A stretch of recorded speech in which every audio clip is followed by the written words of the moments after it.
Pro dan kontra Kerajaan Sriwijaya yang mengemuka menyadarkan pentingnya literasi sejarah. Pemda Kota Palembang menggelar Pekan Pustaka di Museum Sultan Mahmud Badarudin II Palembang. Salah satu agenda di kegiatan tersebut membaca peta dan sketsa sejarah Kota Palembang. Ada banyak dokumentasi tentang Kota Palembang yang dibuat zaman kolonial yang menggambarkan keadaan kota saat itu. Salah satunya sketsa tahun 1659 yang menggambarkan keraton kuno Gawang milik Kesultanan Palembang Darussalam sebelum dibumi hanguskan VOC. Ada juga peta kuno yang menggambarkan kota Palembang dengan banyak anak sungai.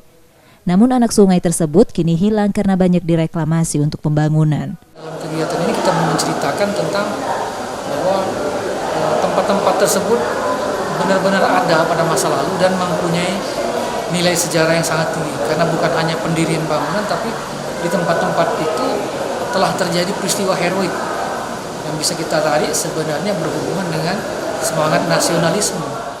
Pekan Pustaka menyediakan forum belajar naskah dan aksara kuno seperti huruf Palawa dan Kaganga. Untuk generasi muda, kegiatan ini memberikan pengetahuan baru tentang sejarah Palembang dan Sumatera Selatan yang belum banyak diketahui.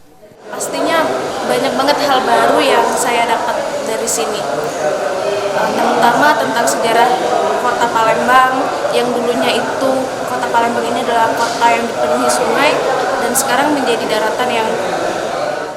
Kegiatan sederhana ini diharapkan terus berlangsung agar pengetahuan masyarakat tentang sejarah lokal tak punah.